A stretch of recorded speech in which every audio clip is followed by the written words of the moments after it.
How to breed feeder roaches. Feeder roaches are a cheaper and easier alternative to crickets for feeding your insect-eating pets. Although roaches are generally hardy and can survive in many environments, to establish a breeding colony you'll need to house your roaches in a dark environment that is warm and humid, and feed your roaches a good diet.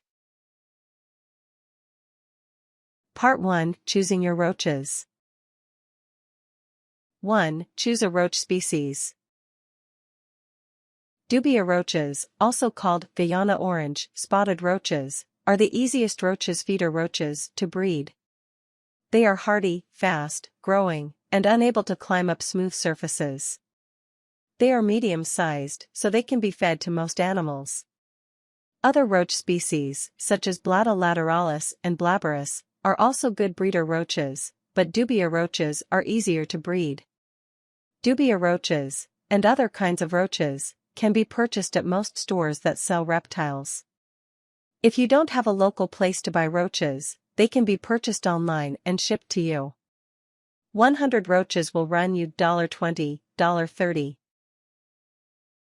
2. Purchase more female than male roaches. The female-to-male ratio should be between 3:1 and 7:1 for ideal breeding conditions. You can tell female from male dubia roaches by their wings. Females have short, stubby wings, while males have long wings that cover their entire bodies. 3. Purchase at least 100 roaches.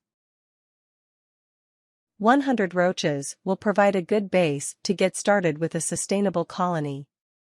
Less than 100 roaches will take longer to start producing a colony of feeder roaches. If you're planning to start a very large colony, you can start with more than 100 roaches. How large you want your colony to be will depend on what kind and how many animals you plan to feed. Part 2. Housing your roaches. 1. Obtain 2 plastic bins with lids. Choose bins that are at least 18 inches by 18 inches by 18 inches in size. Large plastic storage tubs are ideal containers since they provide darkness for the roaches and have smooth sides that the roaches cannot climb. The second bin is for storing your roaches when you clean the first bin. Avoid using aquariums since they are harder to heat and don't provide a dark environment. 2. Make a hole in the top of the bins and cover it with metal screen. You can cut one large hole or several smaller holes. This will provide ventilation for your roach colony. Cover the holes with metal screen. Attach the screen with hot glue or duct tape. Dubia roaches can chew through fiberglass screen, so metal is imperative. The screens will prevent your roaches from escaping through the ventilation holes. 3. Add harborage to the bins. Harborage is just places for your roaches to hide and breed. Egg crates make the ideal harborage as they contain many ridges and degrade very slowly. You can also use toilet paper rolls, newspaper, or other cardboard or paper products. Place the harborage into the plastic bins. Avoid using glossy magazine paper for harborage. This type of paper contains chemicals that can harm your roaches. 4. Heat the bins. Dubia roaches, and most other breeds of roach, require temperatures around 90 degrees Fahrenheit for ideal breeding conditions. There are several ways to heat the bins. The easiest is to purchase a reptile heating pad and place it underneath the bin. If there is a spot in your house that stays consistently around 90 degrees Fahrenheit, you can leave the bins in this area.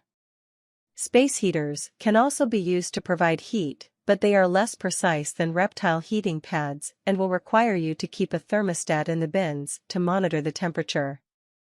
Don't place the heating element directly into the bin. Instead, keep it either underneath the bin or outside the bin on the side. 5. Introduce your roaches.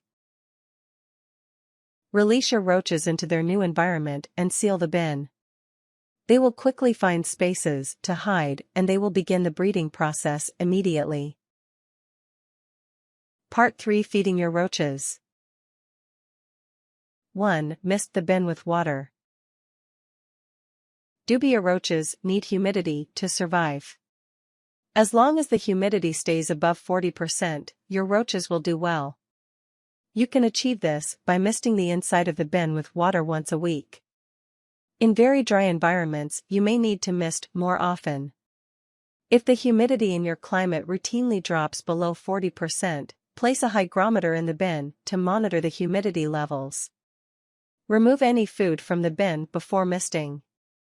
This will avoid getting the food wet and potentially leading to mold. 2. Place a water crystal dish in the bin. Water crystal dishes use a synthetic material that absorbs water. They have the consistency of gel, and will allow your roaches to drink water without drowning. Water crystal dishes can be purchased at reptile stores or online. Your roaches will be able to get most of their water from the water you use to humidify the bins, but a water crystal dish ensures they will not get dehydrated if you miss a misting. 3. Add dry food. Roaches aren't picky about what they'll eat. Dry food is ideal for their main nutritional source since it will not rot or grow mold that can smell and harm your roaches. Dry cat food, cereal, and bird food pellets are good options for dry roach food. Place the dry food in a dish and put it in the bin. Add more dry food when you notice the supply getting low. A cup of dry food should last your roaches several weeks to several months. 4. Add fresh fruits and vegetables.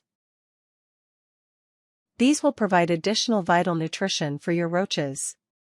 You can use lettuce, carrots, bananas, and apples. Place the fruits and vegetables on a small dish and place them in the bin. Leave the dish in the bin for 2 days and then remove it. This will prevent the food from rotting or developing mold. Never leave fresh food in the bin for too long as mold can develop and kill your colony. Part 4. Cleaning your roach environment. 1. Transfer your roaches to the second bin. Using gloves, remove the lid from the first bin and lift the harborage. Tap the harborage into the second bin, removing any roaches. Remove the food and water dishes from the first bin and hold the first bin over the second bin to transfer the roaches. If roaches remain in the first bin, lift them by hand using your gloves. 2. Wash the first bin with soap and water. Remove any solid roach feces, frass, and clean out the bin. It doesn't have to be spotless. The goal is to remove excess frass and any dead roaches that have fallen to the bottom of the bin. Dry the bin thoroughly when you're done. 3. Don't clean the bin too often. Baby roaches feed off of frass, so it's important to let small amounts of frass accumulate in the bin. Only clean the bin when dead roaches have begun to accumulate if the bin is producing a bad smell. Roaches ordinarily don't smell, so if you notice a smell from the bin, it's time for a cleaning. Part 5. Maintaining your colony. 1. Let your roaches breed. Healthy female roaches will produce between 25 and 30 nymphs, baby roaches, every 6 to 8 weeks. Any new females that are born will mate and begin to bear their own nymphs within 70 days. After 2 reproductive cycles, 6 to 8 weeks for the roaches you purchase and 70 more days for the first offspring to bear young, your colony will be well established. 2. Feed your pets. After your colony is established, you can begin to use the roaches as food for your pets. As long as you don't deplete the colony below 100 roaches, it should be able to replenish itself with every 70-day breeding cycle.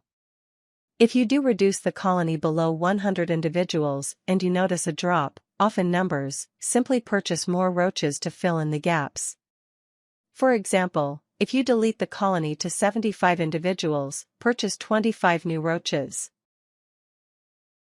3. Share or sell excess roaches. If your colony begins to develop beyond your needs, or your space, give excess roaches to other pet owners or sell them. You can sell your roaches in online marketplaces like eBay if you are unable to find local buyers.